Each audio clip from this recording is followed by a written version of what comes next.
We now like to welcome in the newly minted head coach of the Penn Quakers. He is Fran McCaffrey. And Fran, welcome. Does it feel like life has come full circle? No question, John. I remember the first day that I came to the office and get to work in the Palestra, just remembering my childhood every Saturday night, coming to the Palestra with my mom and dad, my brother, hoping one day to play here. And then, of course, I got that opportunity and graduated from here and stayed close with the players and the coaches over the years. And a number of my teammates were at my press conference. Yeah. And just to be back here working, I lived 40 yards from here. And it kind of brought chills, actually, John, the first day I was here. And it's been interesting because I've been recruiting, obviously, for the last 3 months. And, walking the campus with prospects has been just been an incredible feeling. Yeah. What is it like to come back to Philadelphia at this juncture in your life after spending so many years in college towns and metropolitan settings? Oh, it's different. And the first thing that's noticeable is the traffic. It just is. But we're living, Mark and I are living downtown, so there's so much to do all the time. There's so many places to eat, so many places to go. Everything's kind of walkable, which is interesting. It's just different. And, my brother's here, so I get to spend more time with him. And I have some cousins and so forth here, but, just a ton of friends, high school friends, college friends. Yeah. So, being back in the big city, you're right. It's so much different than Iowa, than South Bend, Albany, Greensboro. I mean, it's just different, but all were incredible experiences in their own right. I'm very fortunate. Fran, what is it like to be a mid-major head coach today in 2025 versus being a mid-major head coach when you were at Siena 15 years ago? Well, 15 years ago, the guys we got would stay, obviously. But we're different here. We're selling something different. The players that I've recruited since I got here who commit to wanting to play in the Ivy League, more importantly, to get an Ivy League education, are looking at this opportunity differently than they would be at Siena right now. Right. Is it a stepping stone to more money? Is it a stepping stone like a junior college to get to the Power Five? Which is disappointing because, I basically made my career at those places. Right. And I would never have gotten a chance to coach in the Big Ten were it not for the players that I recruited that did well, our teams did well, and I was able to get an opportunity to coach in that league. So it's I guess, John, the reality of it, we can argue whether it's good or bad. I think most of us don't like that aspect, but when the Supreme Court votes 9-0 in favor of NIL is here to stay, and we have to deal with it. So how do you attack rebuilding Penn then if you have all these variables on your desk every day? I think you have to believe in what you're selling. The opportunities for networking with some of the most powerful people on our planet, essentially, to have paid internships with those folks, but to also play in the Big Five, not just the Ivy League. The Ivy League is very competitive, as you know, but we're also a member of the Big Five. Playing a Palestra every day, to go to school in a big city with so much to offer on so many different levels, especially if you're, a business-oriented individual. You want Wharton, the best undergraduate business school in the world. So the hospitals, the medical side, the engineering side. So, we're selling a 50-year decision. And, you can easily look at how much can I make in the next 15 months? And if that's what you're looking for, you might find that to be more lucrative elsewhere. But you'll more than make up for it on the back end with us. Fran, one of the more interesting things we saw in spring recruiting this past spring was TJ Power, somebody who, started at Duke and played in the ACC, also at Virginia, opted to go and play for you at Penn. I'm curious, when you were making your pitch to land a player of that caliber, what message did you relay? Well, John, that there was a lot that went into that. Okay. So nobody recruited him harder out of high school than I did. And you could ask him, you could ask Jamie Sullivan, his high school coach, Leo Papil, his AAU coach. I probably talked to his mother and father and he once a week for better part of 2 years. Right. And so he goes to Duke and I still love him. Yep. And then he decides to leave and I go after him again, hard. And we were closer. He opts to stay in the ACC. And obviously Tony retires and he opts to leave there.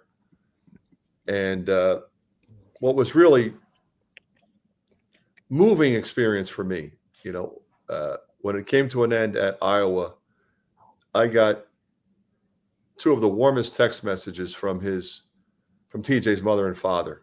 Wow. About the relationship that we had. And I said, I'm not done and I haven't given up on coaching your son. So he recognizes, because he's really bright. I mean, he's really bright, great personality. So hasn't given up on the dream of the NBA and playing professional basketball for a long time, but he's going to go play for somebody who knows him, who will get it out of him. Our style is perfectly suited for him. And he's a guy, quite honestly, John, who, because of his academic profile, looked at Ivy League schools the first time around. Right. Well, as you saw him blow up that summer. He was always going to be recruited at a high level, but it became a situation where he's recruited by everybody. And so, this was relationship driven as much as anything else, but he and his family are academically oriented and want what's best for him in that area. Well, it's an incredible get for you and Penn out of the gate, marching into the Ivy League next season. But Fran, you said something interesting there when you took us into the text exchange between you and his parents. You said, "I'm not done." Was there ever a thought in your mind that you were going to retire from coaching after Iowa? Not at all. Never. And I made that known to everybody in the profession. And, it's, what it's like, John, in the spring. There's jobs open and, you're looking here, you're looking there. What's a good fit? What are they looking for? What am I looking for? I knew I wanted to coach. And then once Penn became available, I knew I wanted to be here. I take great pride in coming back to my alma mater and trying to do something special because I believe in what this place stands for. So I'm thankful every day that I get to come here and coach and work with this group. You look around and as well as anybody, when there's coaching changes now, the roster just goes completely upside down, right? Yep. At Iowa, one guy stayed. Yep. Here, one guy left. So that tells you a little bit about what they were looking for at the front end. Yeah. I do think it says something about my coming here that, hey, we want to play for this guy. And I spoke to each and every one of them, the recruits, the players that were here, met with them individually, talked about my plan for them. And every one of them bought in. And that's a great feeling as a coach, as you know. So, Fran, since we started this chat, you've referenced, obviously, the volatility with NIL. You've referenced how upside down a roster can get when you take over a new program.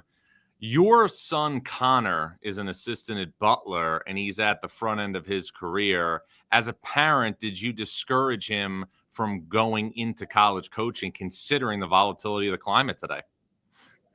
Well, I did not, because I knew it would be futile, but my wife did. So his mother said, "Are you sure?" Because you're talking about somebody who was a serious student.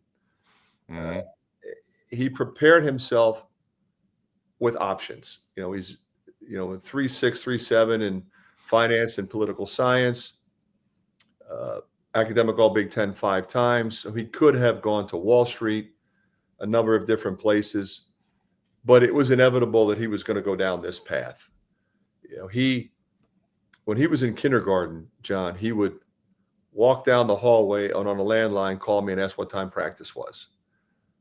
Can I come? He'd come to practice every day, all through elementary school. Wow. And then he would diagram plays for me. He would, Dad, can I go on the road? Can I go on the road this weekend? And he'd come to pregame meal and he'd go to shoot around and he'd watch our run-throughs and our walkthroughs and come to our last film session of the game prep.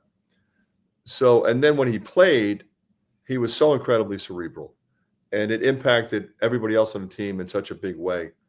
So I felt like, yeah, this is probably going to be a great opportunity. Now, his first job, thankfully, he had a chance to work with the Indiana Pacers, John. I mean, what an unbelievable culture they have. Obviously, I know Chad Buchanan well. His son played for me. Yeah. But getting to know Rick Carlisle, I've known Jim Boylan a long time.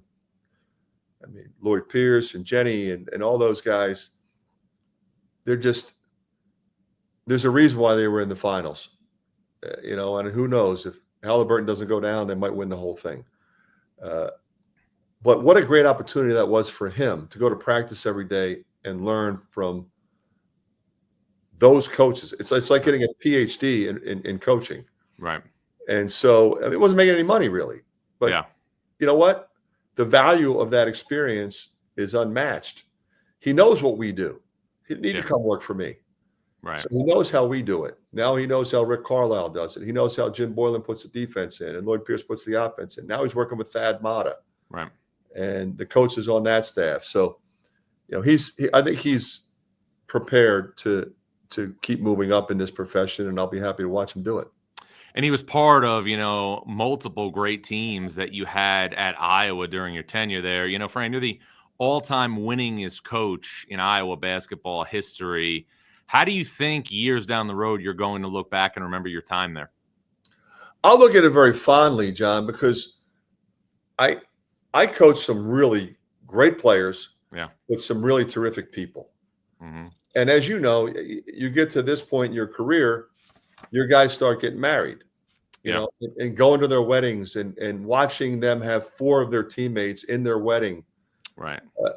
That's what culture is. And we had unbelievable culture. We had terrific teams, championship teams, NCAA tournament teams. I mean, if you think about it, I was there 15 years. And essentially, we would have gone to the postseason 13 times. Right. Because I'm still counting the year they canceled the tournament because we would have been a 4 seed. Right. And I'm still counting last year because we were offered and accepted an invitation to the Crown. Mm-hmm. The administration decided to blow that up. That's on them. But those kids earned a trip to the Crown, which, as you know, is the high major NIT these days. Yep. So I'm very proud of what we accomplished as a staff. I'm very proud of what our players have accomplished, the guys that are playing professionally in the NBA, the guys that are playing professionally overseas till this day, but most importantly, how we stay connected as a family, and that's what it's all about. Fran, it's interesting when you look at the history of Penn and what they've done from a scheduling perspective. You've referenced the gravitas of the Big Five so many times, but I remember when I was starting out doing this a long time ago now, Fran Dunphy was the coach at Penn, and because of the reverence that so many big-name coaches had for the Palestra, they would come and play non-conference games there. Is that something you're going to try and obviously schedule moving forward here? No question. I remember Roy Williams decided he wanted to bring his team, and that's the lure of the Palestra. I'm hopeful, John, that we can do that. That's certainly going to be my plan. Whether or not we're able to pull it off or not, I don't know. But it's a legitimate ask for a lot of coaches and players who want to get here and play. People from Iowa are still talking about when we came in and brought our team to play Pat Chambers' Penn State team here. It was a great game. It was a great day. And both teams played really well. But it's just there's something about it, John. I don't have to explain it to you. It's just different. Outside of your Big Five games for next season, are there any non-conference games of note for Penn? We're going to play Rutgers and Providence, George Mason, a number of other mid to high mid-major teams. Okay. Well, that's a good number of slates right there. They're all in the Northeast, so that's convenient for your fan base. And final thing, I know things have changed in the Ivy League since obviously you were in it as a player. There's a tournament right now, and I know there's a lot of programs that are on stable footing at the top of the league. Yale has been terrific for a long time under James Jones. But what are the biggest things you want to accomplish in your first year as head coach of your alma mater? Well, the first thing would be a style of play, and you know me. We're going to play fast. We want to establish style of play. We want to have an exciting brand of basketball, and we want to be competitive with everybody on our schedule. We don't want to fall into the trap of we want to be competitive in the Ivy League. Sure, we do.